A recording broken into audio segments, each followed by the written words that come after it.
16, versículo 11, apenas o verso, ou apenas a parte A deste verso. Estou grato a Deus por esta oportunidade de estar pela primeira vez nesta casa de oração. Louvo a Deus pela vida da irmã Ana, que nos fez o convite, da mocidade. Louvo a Deus pela vida da mocidade ali, pastor João Pepino, irmão Diego, dos santos obreiros que estão na minha retaguarda, ao amado pastor que nos confiou a responsabilidade, enfim, pela vida de todos os irmãos aqui presentes. Confesso aos irmãos que depois de tudo que aconteceu, fica meio que difícil o pregador pregar. Já foi falado hoje acerca da salvação pelo santo obreiro que me antecedeu. O levita falou sobre arrebatamento, sobre lágrimas. O outro levita falou sobre sonho de Deus. A mocidade tratou sobre o Cordeiro de Deus. O jogral vem batendo forte acerca do arrebatamento. Então nós vamos fazer um apanhado de tudo hoje. De tudo que Deus falou, agora eu vou só relembrar vocês. Amém? Vou fazer só um resumo do que Deus vem falando desde o início desse culto. Amém, irmãos? 1 Samuel 16, verso 11, a parte A diz assim: disse mais Samuel a Jessé. Na minha tradução está assim: acabaram-se os jovens. Talvez na tua, os mancebos. Também outra tradução, os filhos. Na minha está: acabaram-se os jovens. Amém? Só para mim não esquecer que estou numa igreja pentecostal, pergunte a quem está do teu lado antes que essa pessoa tome o assento: você já deu glória a Jesus hoje?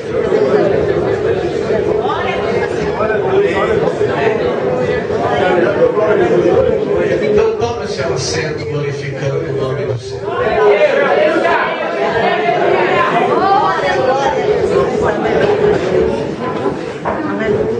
O amado Levita, ele tem ali seu CD. Eu também tenho alguns livros aqui escritos pelo pastor Gessiel Martins, um amigo meu. Tem alguns temas aqui, se os irmãos se interessarem, depois no final do culto estar ali.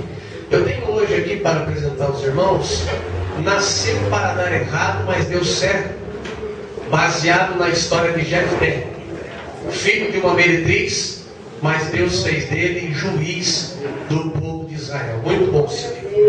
Também tem o guerreiro de Jaboque, que vai relatar a história de Jacó, antes e depois que ele lutou com Deus e teve o seu nome mudado. Também tem a rejeição em Nazaré. O profeta deve ser honrado na sua pátria, sim ou não? Sim. Então por que Jesus foi rejeitado? Aqui você vai aprender sobre a rejeição de Jesus pelo povo de Israel, pela sua família, e como Jesus fez para vencer toda essa rejeição. Também tem aqui quais são as tuas armas, que é um livro que fala sobre batalha espiritual, onde você vai aprender quem é o seu inimigo, quais são as armas que ele usa contra você, e também quais são as armas que Deus entregou a você para você vencer esta batalha. Também tem aqui Deus, fabricantes de vencedores. Deus, meu irmão, ele não faz derrotados. Deus não investe em crente fracassado. Se vocês estão aqui hoje, porque cada um de vocês são um vencedor de Deus. E para terminar, tem aqui tirados do fundo do poço, baseado na história do profeta Jeremias. Cada livrinho desse também é R$10. Cada livrinho adquirido, vocês estarão ajudando o ministério desse jovem pregador. Amém? Amém. Glória a Deus. Meus queridos irmãos, a Bíblia diz que havia um homem chamado Jessé. Ele tinha ali os seus filhos, e o filho mais caçula, o menor da casa dele, o último, por nome Davi. Alguns historiadores dizem que Davi ele sofre rejeição pelo seu pai, pela sua família, pelo motivo de ter nascido ruivo. Quem nascesse ruivo tinha com eles uma tradição que era maldito, amaldiçoado por Deus, por trazer a cor do primeiro homem a abrir as portas do pecado no mundo, que foi Adão. E por esse motivo, então, Davi, ele era a vergonha da casa do seu pai. Ele era o opróbrio da família. A Bíblia diz que Jessé, então, pega o menor, pega o seu filho caçula, e manda para o campo, para cuidar das ovelhas. Não pense vocês que Jessé não tinha conhecimento que no campo havia leões e ursos que queriam pegar ou roubar as suas ovelhas. Ele sabia, mas nem fazia causa algum, porque se um leão ou uma ursa ou um urso viesse a matar com Davi, automaticamente estaria matando a vergonha da sua casa, tirando a maldição da sua casa. Então diz a Bíblia que os demais irmãos ficavam na casa com o pai ao redor da mesa. Mas lá no campo, onde muitos pensavam que Davi estava só, a Bíblia diz que a presença de Deus estava com ele. Quando ele escreve o Salmo de número 23, ele recebe uma inspiração. Ele sendo pastor de ovelha, ele observando o cuidado dele com as ovelhas de seu pai, ele tratando das ovelhas, não deixando faltar ali os passos verdejantes, não deixando de caminhar com as ovelhas para que elas viessem ter águas tranquilas. Então, da mesma maneira que ele tratava as ovelhas, ele recebe a inspiração dizendo: espera aí, se as ovelhas de meu pai têm um pastor que sou eu, que trato bem delas e não deixando faltar nada para elas, também desta maneira eu creio, eu acredito que há um pastor soberano, e este pastor soberano é o meu Deus, é o meu Senhor. Ele diz: espera aí, tudo isso dá um hino, dá um salmo. Então eu vou começar a escrever este hino, este salmo. Aí ele começa: o Senhor é o meu pastor e nada me faltará. O Senhor estava com ele, o Senhor guardava ele. Quando o urso vinha pegar a ovelha, quando o leão vinha pegar a ovelha, diz a Bíblia que ele lutou com o leão, lutou com o urso, e Deus deu vitória a ele sobre o urso e sobre o leão. Ele tem uma inspiração. No Salmo 91, verso 7, ele diz que pode vir a luta que for, pode vir a dificuldade que for, porque 1000 cairão ao meu lado, 10.000 à minha direita, mas a minha vida Deus não vai permitir que seja atingida. Ele não estava só, Deus estava com ele. E mesmo os olhos do pai não vendo ele, ele cuidava das ovelhas de seu pai com muito amor e com muito carinho, porque a Bíblia diz que Deus vê todas as coisas. Mas chegou o dia em que Deus toma o profeta, o homem de Deus, o juiz Samuel, enche o vaso de azeite, vai à casa de Jessé o belemita, porque eu levantarei do meio do seu filho um rei para governar sobre a casa de Israel.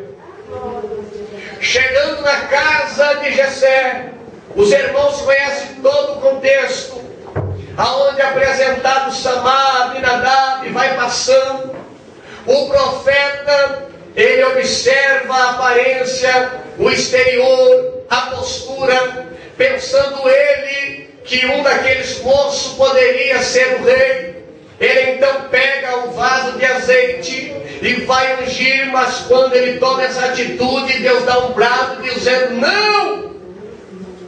Não é este o rei em quem eu tenho escolhido. Você, profeta, vê a aparência, julga o exterior, porém eu, Deus, sou diferente. Eu vejo o que está dentro do coração, eu vejo o que está no interior, e não é este o rei a quem eu tenho escolhido. Passaram 7 filhos, e nenhum Deus confirma a unção com óleo. Quem sabe o profeta pensa: eu estou na carne, não foi Deus quem enviou, mas eu quem vim, segundo o meu querer e a minha vontade. Aí Deus chega a ele e diz assim: Samuel, pergunte a Jessé se acabaram os filhos, pergunte a Jessé se acabaram os jovens. Aí ele chega e diz assim: tem mais alguém? Acabou os mancebos, acabou os jovens. Aí diz a Bíblia que Jessé teve que lembrar do menor. Meus irmãos, eu fiz rapidinho essa introdução para chegarmos no tema desta noite. Acabaram-se os jovens. Primeiro, será que ainda tem jovens que têm coragem de descer ao vale e enfrentar o gigante que oprime a obra de Deus durante 40 dias, chamando um homem sequer no exército de Israel que desça do vale e defenda a honra de Israel? Será que acabaram os jovens que ainda lutam pela obra de Deus? A Bíblia diz que Jessé manda a Davi pegar o jumento, pegar o queijo, pegar o leite e levar os seus irmãos, os capitães, os soldados, e lhe trazer notícia da guerra. Chegando lá, ele pergunta, todos dizem: vai embora, Davi, diga ao pai que está tudo sob o controle. Quando ele está se retirando, ele escuta a voz do gigante do outro lado do vale gritando: se tem homem aí do exército de Israel, que desça no vale e peleja comigo. Ele diz assim: como vocês dizem que a peleja está tudo sob controle, sendo que esse incircunciso está afrontando, desafiando o exército de Deus? Os irmãos dizem: vai embora, rapaz, tu é atrevido, tu não tem idade ainda para ser soldado. Ele diz assim: tem alguém que desça ao vale? Não. 40 dias o gigante gritando, 40 dias o gigante desafiando, e nenhum homem sequer teve a coragem de defender a honra de Israel. Davi diz assim: me leve até a presença do rei. Diga ao rei que ele encontrou um soldado para defender a honra de Israel. Quando chega na presença do rei, a primeira visão, a primeira atitude do rei foi esta: vai embora, rapaz, tu ainda não passa de um menino. O gigante Golias, ele é experiente de guerra desde a sua mocidade. Mas Davi diz assim: ó rei, se tu tem um minuto, me ouça por favor, porque eu posso ser menino, posso não ter estatura de soldado,